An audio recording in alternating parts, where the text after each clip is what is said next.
semakin hafalannya. Orang sehari bisa 5 kali gitu baca gitu kan ya. Nah khotib juga sama juga. Jadi ketika ini, tapi saran saya itu ditulis. Apalagi nulisnya itu kalau ada beberapa metode tafsir Al-Quran itu nulis sampai 10 kali itu katanya akan inget terus. Ya jadi jangan baca, kalau baca ya akhirnya kalau baca itu kadang-kadang nggak ada ini ya, mungkin mohon maaf ya, ada beberapa masjid tempat saya di sana di sana juga masih gitu, jadi baca khutbahnya itu sebenarnya nggak apa-apa juga sih baca gitu ya, cuma kalau menurut saya dia intonasinya itu yang berikutnya kita tentang apa, tentang retorika. Nah masih ada waktunya kan nih, belum? Nih ini tentang retorika gitu. Jadi yang paling penting adalah memang bagaimana kita itu mampu untuk apa, menyampaikan. Ya sebenarnya kalau kita menggunakan tafsir bil ilmi, kita akan menemukan ahsanul qaul. Ahsanul qaul itu adalah apa? Perkataan yang baik itu bukan hanya dari sisi materi, tapi tentang bagaimana cara menyampaikan, pilihan katanya, sampai pilihan diksinya, kemudian juga gesturnya, ya, kemudian juga mungkin intonasinya. Nah, beda-beda tuh, ya, beda-beda. Walaupun nanti setiap orang juga pasti punya karakter sendiri, tapi minimal bisa lah menyeimbangkan. Ya kalau khutbah Jumat saya ingatnya itu karena saya sendiri kayaknya berangkatnya mungkin dari khutbah Jumat gitu ya. Jadi saya pernah baca katanya kalau khutbah Jumat itu Nabi SAW itu kalau khutbah itu kayak marah-marah gitu ya, marah ya. Artinya seperti komandan perang gitu ya, sampai ayo bisa ada musuh di sana tuh gitu ya, jadi kenceng banget, jadi ke bawah-bawah kuliah juga sama juga gitu ya. Nah ini mungkin bagian dari, jadi retorika dakwah itu sebenarnya tadi lebih kepada apa, seni berbicara.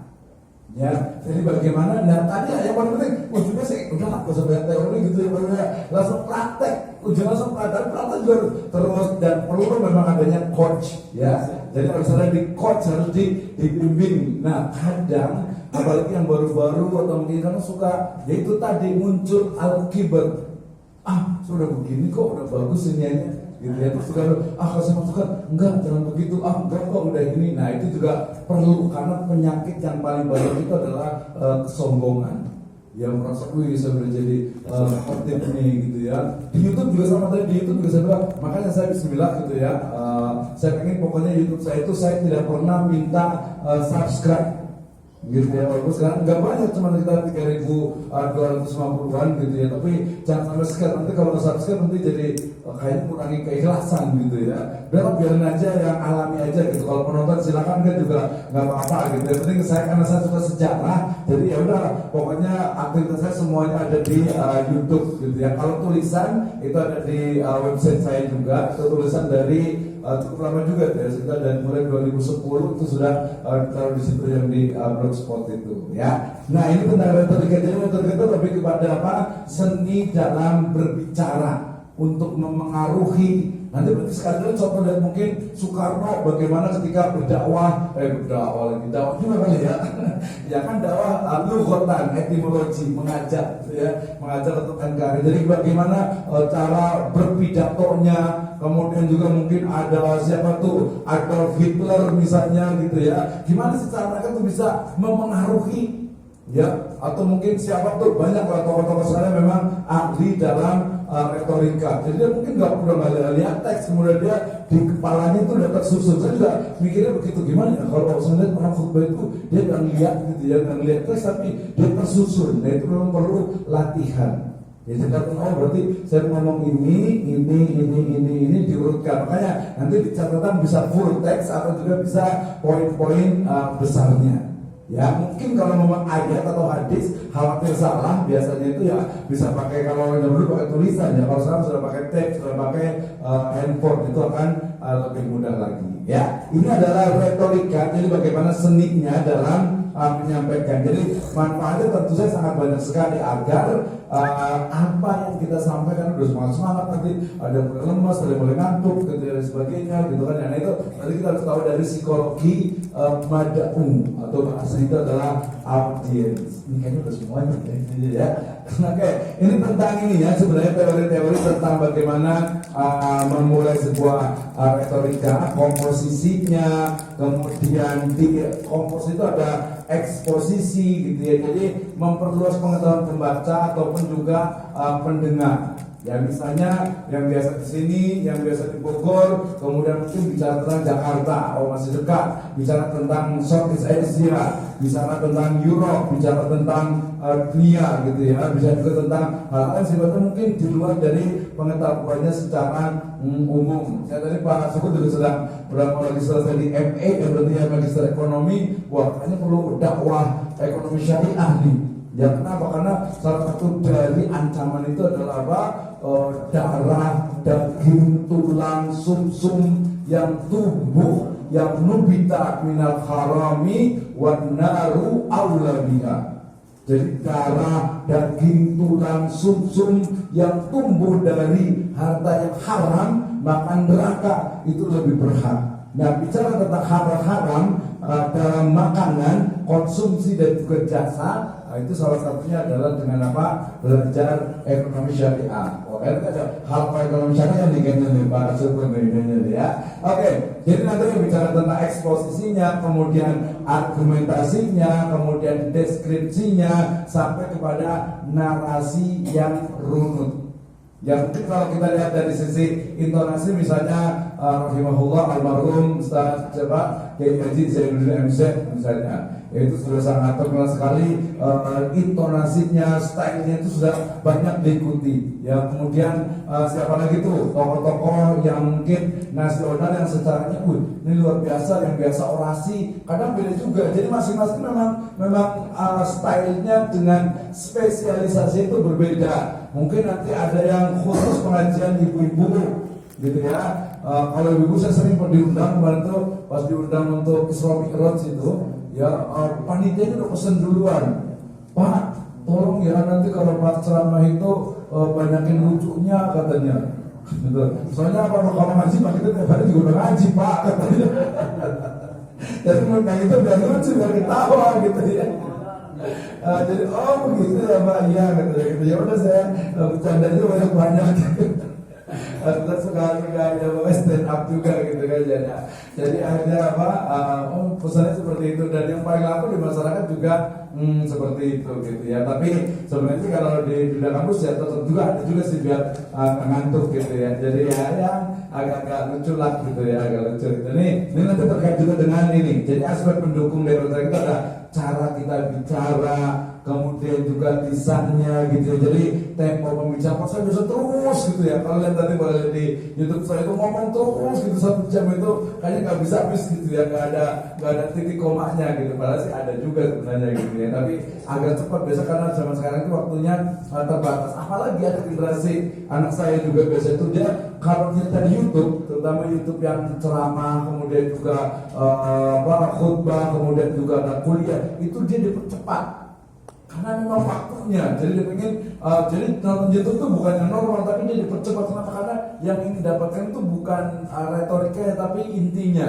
Akhirnya apa? Dia kebawa tuh, kalau ngomong itu udah cepet banget gitu ya, bisa cepet dan runut gitu. Ya karena mungkin zaman sekarang tuh pengen serba cepat gitu ya. Nah tadi mulai dari aspek bicara, ya vokalnya, kemudian sorot matanya, gerakan mulutnya, ekspresi wajahnya, ya gerakan tangannya, penampilannya, termasuk juga mungkin pakaian.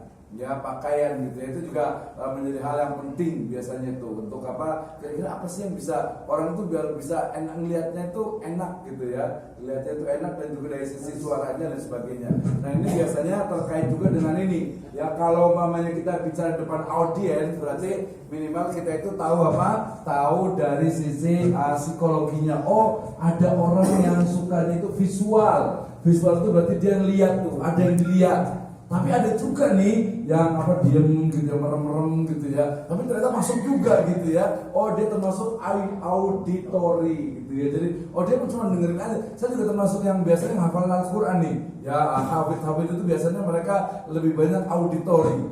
Ya, walaupun yang visualnya biasa untuk lihat ayatnya. Jadi kalau hafal itu kan, oh yang pertama nih misalnya juz 30 lah, mereka bilang innalil muttaqina mafaza hadaiqa wa anaba. Itu di lembar sekian, halaman sekian, di sekian, itu juga itu yang visualnya kuat biasanya. Kalau yang auditor dia ya udah dengerin aja, dia cepat hafal, ulang-ulang berapa kali, intonasinya, gayanya itu biasa cepat hafal juga. Ya, jadi kalau itu juga lihat juga gitu ya. Kalau khutbah Jumat istilahnya apa, ditegur sama itu sih berapa kali juga, saya sering juga gitu ya. Pak gini nih udah habis waktunya Pak. Itu lagi khutbah Jumat. Itu dulu sih sekitar ya 5 tahun yang lalu kita saking semangatnya di Empang gitu, di Empang masjid apa Ibrahim Malut apa tuh, Pak udah habis Pak. Ada saya bilang, oh belum dikit lagi nih saya bilang gitu. Nah itu ya, kata-kata udah habis katanya gitu ya. Jadi aspek bicaranya, kemudian lisannya ya. Tapi memang lihat orang itu juga sih, lihat biasa itu. Ya ini, nanti boleh dipelajari juga forumnya. Jadi melihat keadaannya ya. Nanti jangan sampai di kalangan mungkin intelektual cara berbicaranya, di kalangan mungkin orang awam cara berbicara juga masing-masing itu berbeda. Gitu ya. Bahkan jangan lupa penggunaan kata, misalnya saya menyebut dengan ana gitu ya, antum atau mungkin anda, itu banyak yang nggak suka gitu. Ada salah satu teman itu dia dokter pendidikan ya, dia ngapain sih pakai anak antum, pakai ini gitu ya. Saya bilang karena saya juga orang sosial ya, berarti harus pahami namanya itu pergerakan perubahan sosial di masyarakat gitu ya. Nggak apa-apa ngomong ana, ngomong ane, ngomong anta, ngomong ente, ngomong atum ya masyarakat memang begitu beberapa gitu ya. Tapi ada juga yang pakai sampean gitu ya, dan mungkin orang anda dan sebagainya itu ya dia lihatlah keadaannya gitu ya. Jadi kita itu betul-betul apa ya, bisa memahami, beradaptasi ketika kita berhadapan dengan mad'u yang beraneka ragam. Ini aspek forumnya jadi penting. Ya, bagaimana sebenarnya ini anak-anak, orang dewasa, wah ini berarti luar biasa nih. Ya termasuk suhunya ini kayaknya udah mulai panas-panas juga nih. Ya, tapi kalau orang biasa suka yang hot-hot biasa aja nih. Ya, juga agak panas nih ya, tapi sudah lumayan. Kayak ini aspek bahasanya, ini paling penting nih ya. Ada beberapa ya dari sisi dakwah tulisan, kemudian dakwah lisan juga itu sering sekali memang ada yang sifatnya itu menyerang. Apalagi nanti harus paham misalnya gini, khutbah Jumat ya, aksan ya, itu adalah memang yang sifatnya itu global dan bisa dipahami oleh banyak orang. Gitu ya. Jadi jangan terlalu detail sehingga kemudian waktunya juga betul-betul memang ya, kalau yang sunnah itu ya memang dibatasi memang gitu ya. Jadi kalau saya tadi yang 15 menit itu udah dengan doa sebenarnya juga, sudah juga dengan di antara dua khutbah. Artinya sebenarnya ya dihitung itu 10 sampai 12 menit. Udah pendek sekali tuh, 10 menit. Tadi kalau 5 menit kayak gimana ya khutbah cuma 5 menit gitu ya. Ada juga sih, saya pernah videokan juga di YouTube saya itu, biasa di dekat masjid rumah saya itu cuma 2 menit, 1 menit malah. Wih, masalah ini sunnah banget berarti gitu ya. Nah ini juga bagian dari ijtihad. Bicara fikih nih, berarti kita nggak boleh menyalahkan gitu bahwa khutbah Jumat itu kan ibadah. Yang namanya ibadah itu harus ikhlas dan mutaba'ah. Nah Rasul itu SAW itu khutbah pakai bahasa Arab, berarti harus pakai bahasa Arab dong, gitu kan ya. Nah gitu, jadi nggak salah juga mereka. Itu yang pertama. Yang kedua, enggak juga, karena esensi. Jadi umat itu harus paham. Akhirnya muncullah bahasa Indonesia, termasuk juga bahasa Sunda. Tapi intinya adalah ya semua itu paham. Cuman memang sayang juga kalau pemainnya Sunda saya itu, saya pernah videokan itu, yang belum nggak batal Jumatnya itu memang hanya 2 menit itu sudah sampai doa.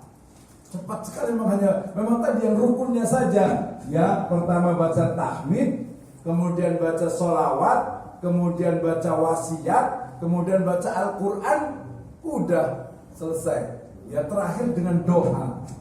Ya itulah ijtihad. Itu yang saya sebut dengan apa? Masalah ya khilafiyah, silakan saja gitu ya. Silakan karena mungkin mereka beranggapan seperti itu, dan itu dai itu harus betul-betul bisa memahami ya bisa memahami. Ya mungkin kalau di di audiens terbatas mungkin oke lah ya, itu silakan saja. Tapi kalau memang sudah terbuka apalagi di media sosial dan sebagainya, itu berarti lihat-lihat keadaannya. Jadi harus paham tentang fiqhul ikhtilaf ya. Dari fikih tentang perbedaan itu betul-betul perlu dipahami. Oke ya. Retorika dalam prakteknya nih berarti efektif penuh makna itu informatif, kemudian dinamis, kemudian juga memunculkan emosi, ya kemudian juga ada estetis gitu ya. Jadi ada kata-kata yang kalau udah biasa ngomong itu pasti dia akan nyambung tuh. Akan nyambung dan didengarnya itu juga enak gitu ya. Tapi jangan lihat yang biasa di TV. Kalau di TV itu udah ada skenario nya gitu ya. Udah diapalin dulu gitu. Tapi ya nggak apa-apa kita apalin dulu. Ya misalnya kenapa sih misalnya alhamdulillah ya kemudian pakai semuanya terakhirnya gitu ya. Kalau saya juga biar agak beda, lama-lama punya ciri khas. Saya itu mengatakan kalau mau di khutbah itu yang di semua khutbah saya ausini wa iyyakum bittaqwallah gitu ya biasa itu.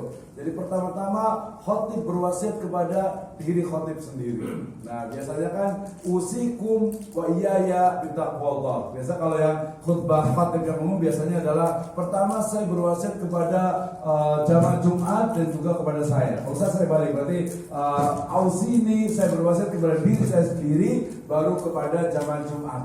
Gitu ya. Jadi saya dulu baru orang lain. Itu pertama. Yang kedua, ketika saya mengatakan takwa, wasiat takwa, ya yang selalu atau yang bermakna, saya sudah mengatakannya, takwa itu adalah apa? Mengoptimalkan seluruh potensi jiwa dan raga kita untuk mendapatkan ridho dari Allah Azza wa Jalla. Makanya gak ada yang lain itu ya. Lagi gak nyantak juga sih beda gitu ya. Jadi takwa itu apa sih? Takwa itu ya pahami aja. Kalau takwa kalau sekarang kan wasiat takwa yaitu mengamalkan apa yang diperintahkan dan menjauhi yang dilarang. Itu ya bagus lah standar gitu ya. Tapi mungkin ada sesuatu yang berbeda. Termasuk juga di akhir kalau doa itu saya selalu di akhir itu saya pakai bahasa Indonesia. Misalnya terakhirnya itu kan langsung Rabbana atina fid dunya hasanah. Saya langsung terjemahkan, ya Allah berikanlah kehidupan yang baik di dunia ini, wa fil akhirati hasanah, dan juga kebaikan yang baik nanti di akhirat sana, wa qina adzabannar, dan jauhkanlah kami dari azab neraka jahanam, inna adzabaka kana gharama. Berarti Rabbana atina fid dunya hasanah wa fil akhirati hasanah wa qina adzabannar. Jadi cari sesuatu yang orang itu kok bisa ya gitu, jadi agak-agak bikin orang kaget gitu, kok beda sih, takwa biasa begini, kemarin doa terakhir kayaknya gak ada bahasa di Rabbana atina gitu kan ya. Nah itu cari biasanya itu ada orang agak-agak, terutama nanti sebenarnya di awal itu cari yang kata-kata yang mungkin nggak biasa gitu. Saya dari tadi kalau di hotel selalu mengatakan begini, jadi syukur adalah sebuah keniscayaan gitu ya. Syukur adalah sebuah keniscayaan. Ya alamah min alamatil iman. Ya campur-campur bahasa Arab dikit lah gitu ya. Karena bahasa Inggris sih cuma dikit banget, nggak pernah ya bahasa Inggris gitu ya. Jadi biar lagi sih kadang-kadang biasa di kantor itu kadang pakai bahasa Inggris sedikit juga gitu ya. Jadi tapi bukan less thanks to God itu enggak. Jadi mungkin pakai kata-kata yang sedikit mungkin for your information gitu. Kok ada FBI segala gitu kan ya. Jadi di kota itu biar mungkin orang ngantuk, atau mungkin kadang juga yang viral juga tuh yang khotbah Jumat